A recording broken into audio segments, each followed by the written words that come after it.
will not fight a war against Russia in Ukraine.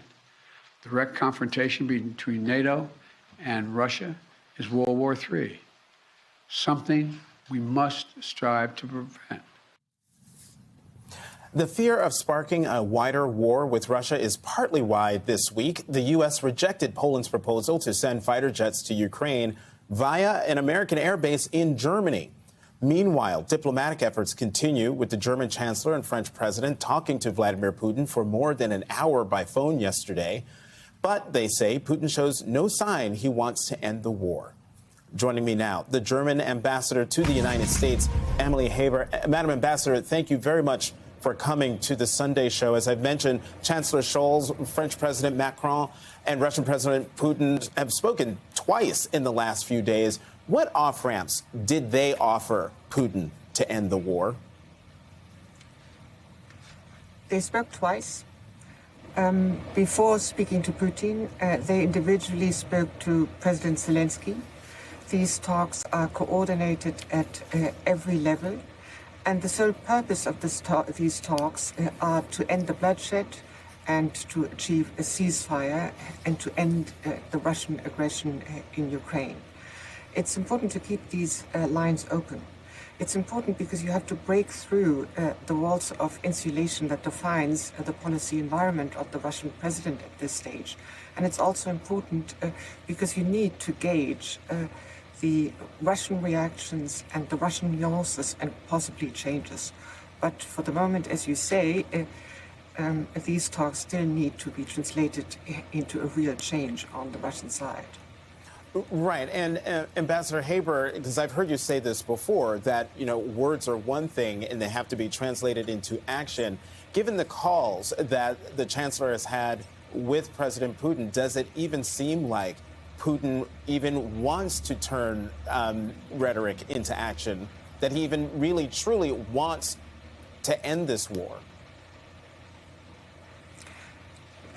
That's not what I can say at this stage. At this stage, I can only say we need the lines to remain open. I would also, though, point out that we've heard statements from the Ukrainian side this morning, from the Ukrainian president's office, that there are ongoing talks, practical talks, VTC talks between Russia and China, and the Russian tone there seems to have changed. But again, rhetoric is one thing, action is another one. We observe, for example, that while some 120,000 people may have been evacuated, until now, many evacuation routes have been shelled at the same time, and evacuation has been prevented. So talks are one thing, action is another. I'm going to talk more about rhetoric. I want to play for you, Ambassador Haber, what a Ukrainian lawmaker said on our air this morning about what she said was being discussed on Russian propaganda TV. We'll talk about it on the other side. The West wants to think that this is the war of Russia against Ukraine, but this is actually the war of Russia against the whole of the civilized West. And they have already started talking in Russia propaganda TV that the next country after Ukraine will be Poland and Lithuania. They are openly discussing this on the Russian television.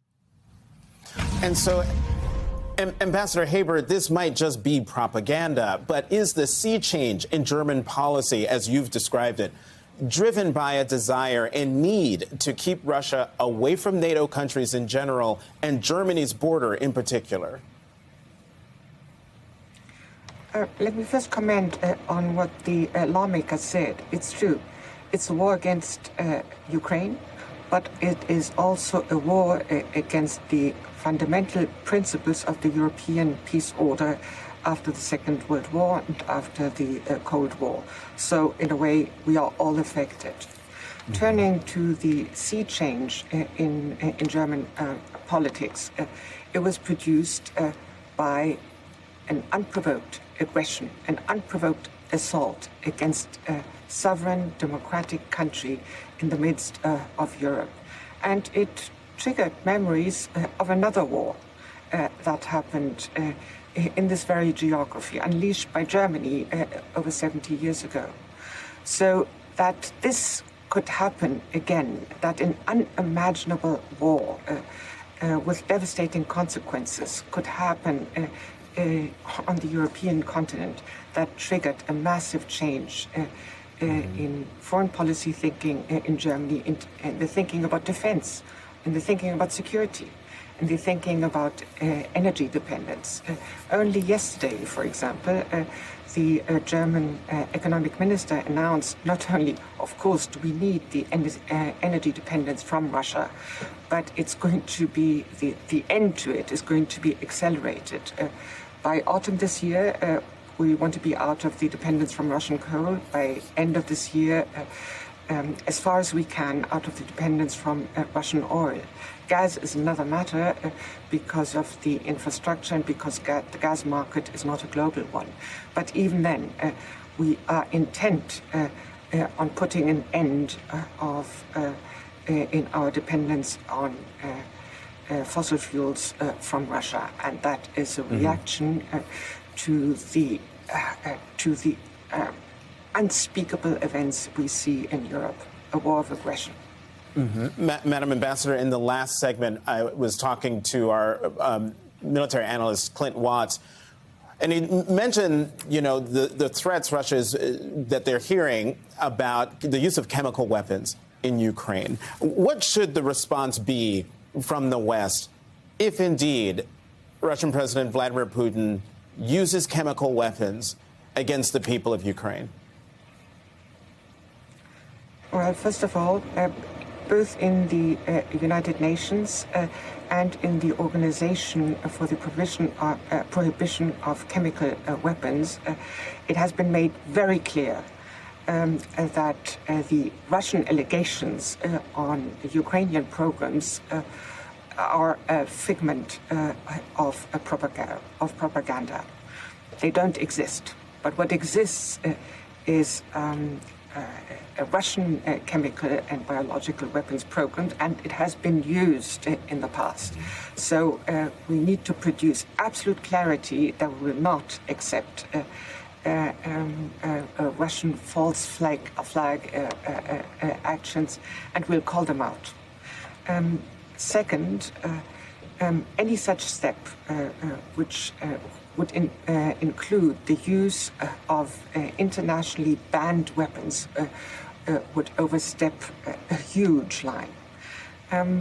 I believe what Russia has not expected when unleashing this war on Ukraine was the degree of unity that Russia can see not only within NATO, within the transatlantic alliance, within the EU, but also among those 141 states of the United Nations that have condemned the Russian aggression.